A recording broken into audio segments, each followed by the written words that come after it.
कि यूक्रेन के समर्थन में दुनिया में बड़ी खेमेबंदी देखी जा रही है।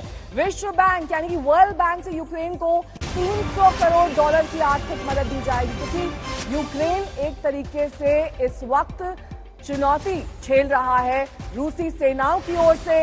पूरा का पूरा कीव और खार्किव शहर लगभग तबाह हो चुका है और ऐसे में इन शहरों को दोबारा बसाने में, लोगों को जो विस्थापित हो चुके हैं उन्हें वापस वहां पर सेटल करने में इस तरीके की इमरजेंसी मदद अब दी जा रही है। अमेरिका से भी यूक्रेन को 100 करोड़ डॉलर की मदद का ऐलान कल ही कर दिया गया था।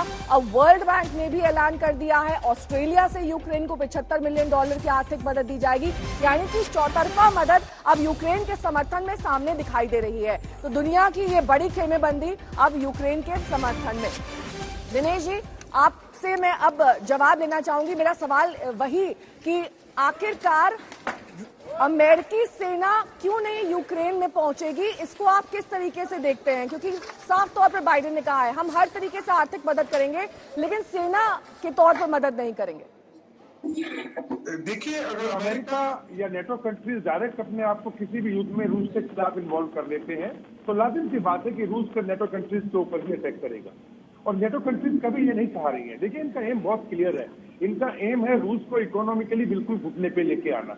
ये चाहते हैं कि रूस इस युद्ध में उलझ गया है अभी अनफॉर्चुनेटली यूक्रेन के, वो यहाँ उलझा रहे, इसके खिलाफ एक रेजिस्टेंस मूवमेंट बने, चाहे ये कीव को कब्जा कर ले या ना कर ले, और उसके बाद में ये लोग बाहर बैठे बैठे एक तरीके से प्रॉक्सी वॉर के तहत इनको सप्लाई करते रहे सामान, इनको पैसे देते रहे और यूक्रेन इसके लिए लड़ाई लड़ता रहे रशिया से। रशिया यहाँ पे ब्लॉक डाउन हो जाए और जो सैंक्शंस लगी है उसके साथ में ना वो अपना तेल बेच पाए, ना वो अपना कोई इनके साथ व्यापार कर पाए। जो फाइनेंशियल सैंक्शंस इनके ऊपर लगी है ट्रांजेक्शन का, उसके तहत इसके बैंक वगैरह के जो एसेट्स है वो फ्रीज रहे।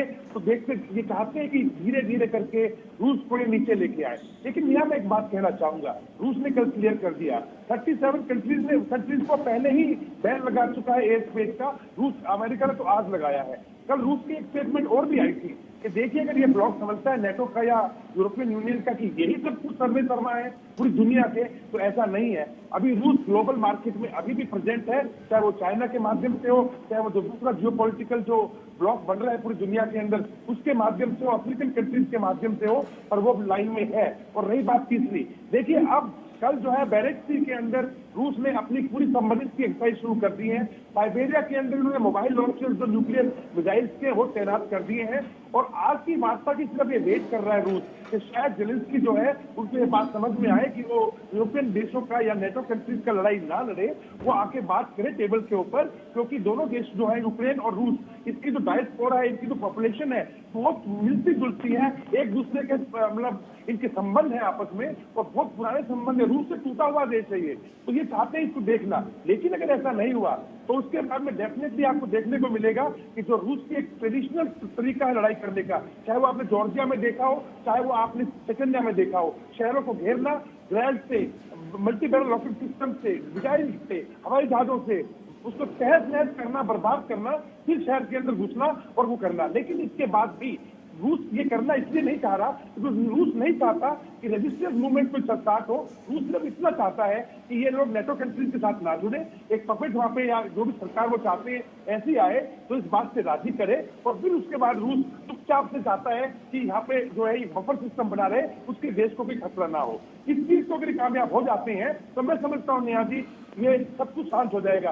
लेकिन वेस्ट कंट्रीज, नेटो कंट्रीज, खासकर अमेरिका, इसको शांत नहीं होने देंगे और वो लगे रहेंगे इसको उकसाने में और इस आग को फैलाने में। ठीक है, लौटूंगी मैं आपके पास। Retired major general Vishambar Dayal ji भी हमारे साथ जुड़ गए हैं। विशंबर जी, देखिए, मैं इसको हर एस्पेक्ट से समझना चाहूंगी, इकोनॉमिक एस्पेक्ट से, साइकोलॉजिकल वॉरफेयर जिस तरीके से छेड़ा गया, साथ ही जो ग्लोबली सभी देशों में खासतौर पर अमेरिका ने अपना एयर स्पेस का बंद करना रूसी विमानों के लिए। लेकिन कहीं ना कहीं जो दिनेश जी बात कह रहे थे कि ग्लोबल प्रेजेंस तो अभी भी रूस की बरकरार है, चाहे वो चाइना के मार्केट में हो, चाहे वो कई और दूसरी कंट्रीज हो, क्योंकि मेजर कंट्रीज की तो हम यहाँ पर बात कर रहे हैं, पर जो छोटी छोटी कंट्रीज हैं जिसमें एक सशक्त देश चाइना है, उसकी अगर बात कर लें तो रूस को भी पता है कि दूरगामी परिणाम में कहीं ना कहीं उसके लिए थोड़ी बहुत उम्मीद की किरण भी है। देखिए, पहले तो मैं दिनेश की बात को आगे ले जाता हुआ ही बताऊंगा कि कल जो रशियन डिफेंस मिनिस्टर हैं उन्होंने अपने जो कमांडर्स को एड्रेस किया है, जो कि रूस का जो चैनल है, मेन चैनल है जो रशिया का, उस पर जो उन्होंने कहा है, बहुत स्पष्ट कहा है कि हम अपनी स्ट्रेटजी के तहत चल रहे हैं। उन्होंने उनको कम्प्लीमेंट किया है और उन्होंने कहा है कि हम कैजुअलिटी सफर करेंगे लेकिन अपने लोगों को नहीं मारेंगे। और ये दर्शाता है कि कीव से किस तरह ट्रेन चल रही हैं। उन्होंने स्पेशली हाईवेज और जो ट्रेन के जो मेन रूट्स हैं उन पर स्पेशली उनको दिया है कि इन ट्रेन पर, इन पर किसी किस्म की कोई गोलाबारी नहीं की जाएगी और कोई भी सिविलियन एरियाज पे नहीं किया जाएगा।